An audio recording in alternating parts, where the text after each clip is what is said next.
안녕하세요. 백석대학교의 교우 여러분. 올리브 블레싱 네 번째 시간이 돌아왔습니다. 매월 첫째 주 올리브 블레싱을 통해서 가족과 함께 은혜의 시간을 보내고 계신가요? 오늘도 가정에서 나누시면서 풍성한 식탁과 함께 하나님의 은혜와 사랑 또한 풍성한 시간이 되시길 바랍니다. 지금까지 올리브 블레싱을 통해 우리가 개혁주의 생명운동을 함께 나누고 있습니다. 어떤 운동인지 기억하시나요? 간단하게 개혁주의라는 교회들의 오랜 전통에 예수님의 생명이 담긴 삶을 추가하자는 운동입니다. 오늘은 회개용서 운동을 주제로 함께 나누려고 합니다. 예수님의 생명이 담긴 삶이 오늘도 우리 가정에서 일어나가기를 소망합니다. 회개와 용서 운동을 알아가기 위해서는 회개와 용서 이 두 단어가 가지고 있는 그런 의미를 이해하고 파악하는 것이 필요한데요. 가족들이 어떤 생각을 가지고 있는지 지금 영상을 잠시 멈추시거나 또는 내일 있을 풍성한 저녁 식탁에서 서로가 서로에게 한번 가지고 있는 생각을 나누시면 좋을 것 같습니다. 회개와 용서 이 두 단어를 들었을 때는 마치 바늘과 실처럼 한 쌍의 짝꿍으로는 느껴지지 않으신가요? 회개의 이야기를 위해서는 용서의 이야기가 나오고 또 용서의 이야기를 하다 보면 회개의 이야기들이 자연스럽게 나오게 되죠. 하지만 사실 회개와 용서는 그 대상이 다릅니다. 회개는 우리가 하나님께 하는 것입니다. 또 용서는 하나님께서 나와 우리에게 또는 내가 다른 사람에게 하는 것입니다. 다른 대상이기에 회개 용서 운동에는 순서가 있습니다.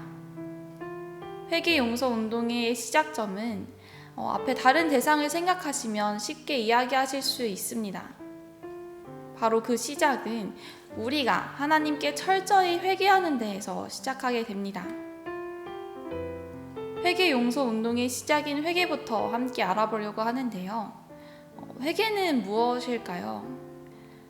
하나님께 잘못했다고 용서를 구하는 것, 또는 내 죄를 이야기하는 것 등 다양한 생각이 있을 수 있습니다.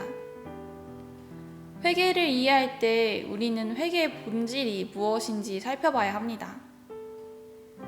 그 회개의 본질을 이해하기 위해서는 죄를 먼저 이해해야 합니다. 그럼 죄의 근본, 본질은 무엇일까요? 하나님께서 만드신 첫 사람, 아담과 그의 배필 하와는 선과 악을 알게 하는 열매, 선악과를 따서 먹음으로 이 세상에 죄가 시작되었습니다. 우리가 잘 알고 있는 이 사건은 단순히 아담과 하와가 하나님의 명령에 불순종했다는 것으로 끝날 수는 없습니다. 그 이유는 뱀이 하와에게 이야기하는 것을 보면 알 수 있습니다. 너희가 그것을 먹는 날에는 너희 눈이 밝아 하나님과 같이 되어 선악을 알 줄을 하나님이 아심이라. 뱀이 하와에게 이야기하기를 선악과를 먹으면 너는 하나님과 같이 될 수 있어 라는 것입니다. 이 말이 끝나자 하와는 나무를 보고 선악과를 먹게 됩니다. 그리고 에덴에서 쫓겨나게 됩니다. 에덴은 하나님과 만남의 장소였습니다. 어떻게 생각하시나요? 에덴 동산에서 쫓겨났기에 하나님과 멀어졌다고 생각되시나요? 사실 죄의 결과로 에덴에서 쫓겨났기에 하나님과 멀어진 것이 아닙니다.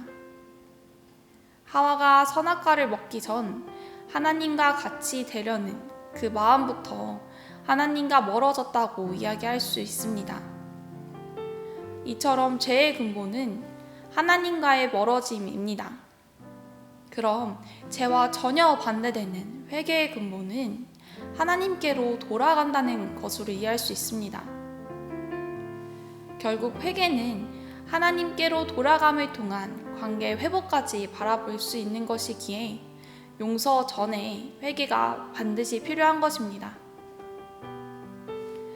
이제 용서에 대한 이야기를 함께 나누려고 합니다.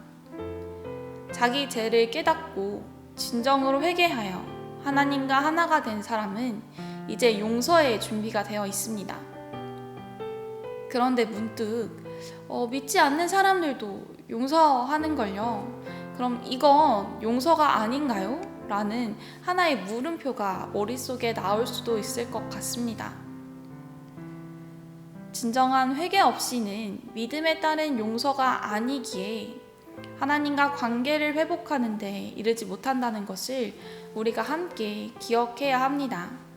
우리가 하는 용서는 우리의 죄를 용서하신 하나님으로 인해 다른 사람을 용서할 수 있는 것입니다. 이를 통해 하나님과 하나가 되고 우리 또한 예수 그리스도의 사랑 안에서 하나가 되는 것입니다.